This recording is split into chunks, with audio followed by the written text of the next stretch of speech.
സർക്കാർ മാറി വന്നാലും ഞങ്ങളുടെ പ്രതിഷേധത്തിന് മാറ്റമുണ്ടാവുകയില്ല എന്ന് പറഞ്ഞുകൊണ്ട് കത്തോലിക്ക കോൺഗ്രസ് എൻ്റെ പിന്നാലെ വലിയൊരു റാലി, കർഷക റാലി കടന്നു വരികയാണ്. അന്നം തരുന്ന കർഷകന്റെ മേലുള്ള കടന്നുകയറ്റത്തിനെതിരെ, കേന്ദ്ര സംസ്ഥാന സർക്കാരിന്റെ കടന്നുകയറ്റത്തിനെതിരെ കത്തോലിക്ക കോൺഗ്രസ് കണ്ണൂരിന്റെ മണ്ണിൽ ഒരു വലിയ പ്രതിഷേധം ഇവിടെ സംഘടിപ്പിച്ചിരിക്കുകയാണ്. നിങ്ങൾക്ക് കാണാൻ കഴിയുന്നത് പോലെ എന്റെ പിന്നാലെ ആയിരക്കണക്കിന് കർഷകരാണ് ഇവിടെ അണിനിരന്നിരിക്കുന്നത്.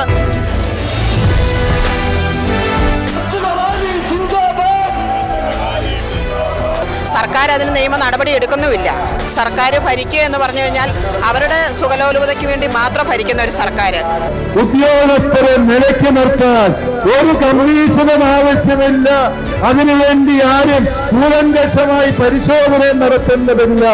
മുനമ്പത്ത് എന്നല്ല, ഈ നാട്ടിലെ ഒരു കർഷകന്റെയും ഒരു സാധാരണക്കാരന്റെയും ഭൂമി ഒന്നിന്റെയും പേരിൽ പിടിച്ചെടുക്കാം എന്നാരും വ്യാമോഹിക്കരുത്.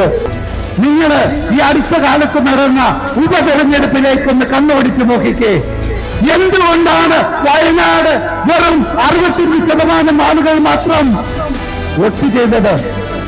65% ആളുകളെ വോട്ട് ചെയ്തു എന്ന് പറഞ്ഞാൽ 35% വോട്ടവകാശം ഉപയോഗിച്ചില്ല എന്നാണ് അതിന്റെ അർത്ഥം. എന്ത് സംഖ്യകളിൽ വാദിക്കോ, ഞങ്ങളീ ജനത്തിന്റെ കൂട്ടത്തില, നമ്മൾ ഈ ജനത്തിന്റെ കൂട്ടത്തിൽ പ്രിയപ്പെട്ടവരെ, കർഷകന്റെ റബ്ബറിന് ന്യായം ലഭിക്കാൻ കഴിയുന്നില്ലെങ്കിൽ, അടിസ്ഥാന ന്യായങ്ങൾ ഉറപ്പിച്ചു തരാൻ കഴിയുന്നില്ലെങ്കിൽ അനുഭവിക്കും അടുത്ത പ്രാവശ്യം. ഒന്ന് കൈയടിച്ചു കൊടുത്ത് അനുഭവിക്കും അടുത്ത പ്രാവശ്യം. ഒരു വർഷത്തിന് മുമ്പ് അഭിമന്യ പാബ്ലാനി പിതാവ് ഇതേ ആലക്കോടിൻ്റെ വിരുമാറിൽ വെച്ചാണ് കർഷകരുടെ പ്രശ്നങ്ങൾ അവതരിപ്പിച്ചുകൊണ്ട് റബ്ബർ കർഷകർക്ക് 300 രൂപയെങ്കിലും താങ്ങുവില നൽകണമെന്ന് ആവശ്യപ്പെട്ടത്. വീണ്ടും കർഷകന്റെ സ്ഥിതി പഴയതുപോലെ ആയതുകൊണ്ട് കർഷകർ വീണ്ടും നിരത്തിലിറങ്ങിയിരിക്കുകയാണ്. മാറി മാറി വരുന്ന സർക്കാരുകൾ കർഷകരെ അവഗണിക്കുന്നതിൽ പൊറുതിമുട്ടിയ ജനം പ്രതിഷേധത്തോടെ പുറത്തിറങ്ങിയിരിക്കുന്ന ഒരു വലിയ മുന്നറിയിപ്പായിട്ട് കാണണം. കർഷകർ ഒറ്റക്കെട്ടായി കത്തോലിക്ക കോൺഗ്രസിന്റെ നേതൃത്വത്തിൽ കേരളമെമ്പാടും നിരത്തിലിറങ്ങുമെന്നതിനുള്ള ഒരു സൂചനയാണ് ഇന്ന് ഇവിടെ നടക്കുന്ന ഈ സമരവും പ്രതിഷേധ റാലിയും. കർഷകന്റെ വിഷയങ്ങൾ അടിയന്തരമായി സർക്കാരുകൾ പരിഗണിച്ചില്ലെങ്കിൽ കേരളത്തിൽ മുഴുവൻ ഈ സമരാഗ്നി ഞങ്ങൾ ജ്വലിപ്പിക്കുമെന്ന് മുന്നറിയിപ്പ് തരുവാൻ ആഗ്രഹിക്കുകയാണ്. അതുപോലെ തന്നെ ഈ പ്രദേശത്തെ മലയോര ഗ്രാമങ്ങളിലേക്കുള്ള റോഡുകൾ, പ്രത്യേകിച്ച് കാപ്പിമലയിലേക്കുള്ള റോഡുകൾ താറുമാറായിട്ട് കാലങ്ങളായി ഗവൺമെന്റ് യാതൊരു നടപടിയെടുക്കുന്നില്ല. അതുകൊണ്ട് ഈ കാപ്പിമലയിലേക്കുള്ള റോഡ് പണിയണമെന്നും, അതുപോലെ ആ പാലമില്ലാത്തടത്ത് പാലം, ചീക്കാട് പ്രദേശത്ത് ഒരു പാലം വേണമെന്ന ജനങ്ങളുടെ ആവശ്യം വർഷങ്ങൾക്ക് പിന്നെ തുടങ്ങിയതാണ്. ഈ ആവശ്യങ്ങൾ പരിഗണിക്കണമെന്ന് ഗവൺമെന്റുകളോട് ഞങ്ങൾ ആവശ്യപ്പെടുകയാണ്. കർഷകരോടുള്ള ജനദ്രോഹ നടപടികൾ സർക്കാരിൻ്റെ എങ്ങനെ നിങ്ങൾ കർഷകരെന്ന നിലയിൽ നോക്കിക്കാണുന്നു? എന്താണ് നിങ്ങൾക്ക് പ്രതികരിക്കാനുള്ളത്? അതായത് കർഷകരോട് വളരെ അവഗണനയാണ്. അതായത് അവർക്ക് കർഷകരോട്, നമ്മൾ പ്രത്യേകിച്ച് മലയോര കർഷകരോട് യാതൊരു താല്പര്യവുമില്ല. അവരുടെ ഉൽപ്പന്നങ്ങൾ ന്യായമായി വില കൊടുക്കുന്നില്ല. അതുപോലെ തന്നെ വന്യമൃഗങ്ങളുടെ ഉപദ്രവം ഈ മേഖലയിൽ വളരെ രൂക്ഷമായി. അതിനെതിരെ ഒരു നടപടി എടുക്കുന്നില്ല. അതായത് മൃഗങ്ങളെ സംരക്ഷിക്കുന്നതിൻ്റെ 4/1 പോലും സാധാരണ ജനങ്ങളെ സംരക്ഷിക്കാൻ നോക്കുന്നില്ല. അതായത് നാട്ടിൽ കൂടെ പട്ടികൾ പോയിട്ട് പിള്ളേർക്ക് നടക്കത്തില്ലാത്ത അവസ്ഥ, മലയോര മേഖലയിൽ ആനകളും കുരങ്ങുകളും പന്നികളും ഇറങ്ങിയിട്ട് കൃഷി എല്ലാം നശിപ്പിക്കുന്ന അവസ്ഥ. ഇതിനെതിരെ എത്ര ശബ്ദമുയർത്തും എന്തെല്ലാം പറഞ്ഞിട്ടും ഈ നേതാക്കന്മാർക്കൊന്നും യാതൊരു അനക്കവുമില്ല.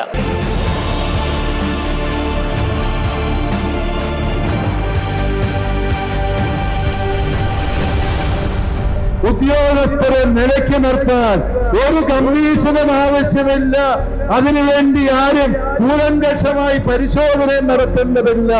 മുനമ്പത്ത് എന്നല്ല, ഈ നാട്ടിലെ ഒരു കർഷകന്റെയും ഒരു സാധാരണക്കാരന്റെയും ഭൂമി ഒന്നിന്റെയും പേരിൽ പിടിച്ചെടുക്കാം എന്നാരും വ്യാമോഹിക്കരുത്. ഓർക്കുക, ഈ മലയോരത്ത് തളിപ്പറമ്പിലും മറ്റു പല സ്ഥലങ്ങളിലും അതുപോലെ വയനാട്ടിലും ഒക്കെ ഈ നിയമത്തിന്റെ പേര് പറഞ്ഞ് സമ്മർദ്ദവും ഭീഷണിയും പുറപ്പെടുവിക്കുന്നവരുണ്ട്. പലരും എന്നോട് ചോദിച്ചു, പിതാവെന്തിയെ ഈ കാര്യത്തില് ഇന്ന സ്ഥലത്ത് ഈ പ്രശ്നമുണ്ട്, നമുക്ക് അതിനെതിരെ പ്രതിഷേധിക്കണ്ടേ? ഞാൻ ഇതേക്കുറിച്ച് ഒരു ഗവേഷണം നടത്താനും തയ്യാറല്ല. കാരണം എന്താന്ന് ചോദിച്ചാല് എനിക്ക് ഉറപ്പുണ്ട്, ഈ മലയോര മക്കളില് ഒരാളുടെയെങ്കിലും ജീവൻ ശേഷിക്കുന്നിടത്തോളം കാലം ഒരു നിയമത്തിന്റെ പേരിലും ഇവിടെ നിന്ന് ഒരു കർഷകന്റെ 1 സെന്റ് ഭൂമിയെങ്കിലും എടുക്കാമെന്ന് ആരെങ്കിലും വ്യാമോഹിക്കുന്നുണ്ട് എങ്കിൽ അത് മൂഢസ്വർഗത്തിലാണ് നിങ്ങളുടെ സ്വപ്നങ്ങളെന്ന് ഓർത്തുവെച്ചേച്ചാൽ മതി. പോരാ പ്രിയപ്പെട്ടവരെ, വീണ്ടും ഇന്ന് ഞാൻ ഈ വേദിയിൽ ഇരുന്നപ്പോൾ ഒരു കർഷകൻ എന്റെ കൊണ്ടുവന്ന് ബാങ്കിന്റെ ജപ്തി നോട്ടീസ് തന്നിരിക്കുകയാണ്. ഈ ജപ്തി നോട്ടീസ് ഇഷ്യൂ ചെയ്തത് കേരള ബാങ്കാണ്. കേരള ബാങ്ക് എന്ന് പറഞ്ഞാല് അത് ആരുടെ ബാങ്കാണ്? കേരള സർക്കാരിന്റെ ബാങ്കാണ്. ഈ ബാങ്കിന്റെ കീഴിലുള്ള സഹകരണ സംഘങ്ങളിൽ നിന്നാണ് 400 കോടി 600 കോടി അടിച്ചു മാറ്റിയത് എന്നും കൂടി നിങ്ങൾ ഓർക്കണം. ഏതാണെന്നും ഞാൻ പേര് പറയാൻ ഉദ്ദേശിക്കുന്നില്ല. പക്ഷേ അങ്ങനെ അടിച്ചു മാറ്റിയ ബാങ്കുകാരൻ ഇതാ പറഞ്ഞിരിക്കുന്നു, അതായത് 5,96,008 രൂപ അടയ്ക്കാനുള്ളതിനാല് താങ്കളുടെ ഉടമസ്ഥതയിലുള്ള സർവേ നമ്പർ പ്രകാരമുള്ള മുഴുവൻ സ്ഥലവും അതിലെ സർവ്വതും ഞങ്ങൾ ഏറ്റെടുത്തിരിക്കുന്നു എന്ന് ഇങ്ങനെ ഒരു നോട്ടീസ് കണ്ടാല് പ്രിയപ്പെട്ടവര്, നിങ്ങളാരും ഭയപ്പെടരുത്.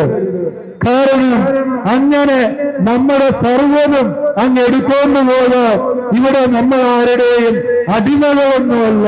ചെങ്ങമ്പുഴയുടെ വാഴക്കുലയിൽ പറയുന്നത് പോലെ മലയക്കുലയന്റെ വാഴക്കുല തോന്നുമ്പം വന്ന് വെട്ടിക്കൊണ്ടുപോകാൻ പോരുന്ന ജന്മിമാരും കാര്യസ്ഥന്മാരും ഒന്നുമല്ല ബാങ്ക് ഉദ്യോഗസ്ഥര്. ഞങ്ങളുടെ നികുതിപ്പണം കൊണ്ട് ജനസേവനം ചെയ്യാൻ നിയോഗിച്ചവരാണ് നിങ്ങള്. ഞങ്ങൾക്ക് ഈ എടുത്ത കടം തിരിച്ചടയ്ക്കാൻ ആഗ്രഹമുണ്ട്. പക്ഷെ എന്തുകൊണ്ട് ചെയ്യാൻ പറ്റാതെ പോയത്? കർഷകൻ ആരെയും വഞ്ചിക്കുന്നവനല്ല, അവൻ കള്ളം പറഞ്ഞ് ശീലമില്ല, നേരിട്ട് തിരിച്ചു കൊടുക്കാതിരിക്കുന്ന സ്വഭാവം കർഷകനില്ല. പക്ഷേ എന്തുകൊണ്ട് കർഷകന് ഈ വായ്പ തിരിച്ചടയ്ക്കാൻ പറ്റാതെ പോയി എന്നതിന്റെ ഉത്തരം ലളിതമാണ്. ഞങ്ങളുടെ കൃഷിഭൂമിക്ക് സംരക്ഷണം തരേണ്ട സർക്കാർ അതിൽ അനാസ്ഥ കാണിച്ചപ്പോ ഞങ്ങളുടെ കൃഷിഭൂമി വന്യമൃഗങ്ങളുടെ വിഹാര കേന്ദ്രമായി ഞങ്ങളുടെ അധ്വാനം പാഴായിപ്പോയി. ഇതിന് ജപ്തി നോട്ടീസ് അല്ല അയക്കേണ്ടത്, മറിച്ച് ഞങ്ങളുടെ കൃഷിഭൂമിയില് സർക്കാർ വളർത്തുന്ന മൃഗങ്ങളുണ്ടാക്കിയ ഉപദ്രവങ്ങൾക്ക് നഷ്ടപരിഹാരം അനുവദിക്കുക. ആ നഷ്ടപരിഹാരം കൊണ്ട് ഞങ്ങൾ ഈ ലോൺ അടയ്ക്കുന്നതായിരിക്കും. അല്ലാതെ ജപ്തി എന്ന ഉമ്മാക്കി കാണിച്ച് ഇനിമേൽ ഒരു കർഷകനെയും ഭയപ്പെടുത്താം എന്ന് വിചാരിക്കരുത്. ഞങ്ങൾ ഇത്തരം ജപ്തി നോട്ടീസുകളെ അവഗണിക്കാൻ തീരുമാനിച്ചതായി ഈ യോഗത്തിന്റെ നാമത്തിൽ സർക്കാരിനോടും ബഹുമാനപ്പെട്ട ബാങ്ക് ഉദ്യോഗസ്ഥരോടും അറിയിക്കുവാൻ ആഗ്രഹിക്കുകയാണ്.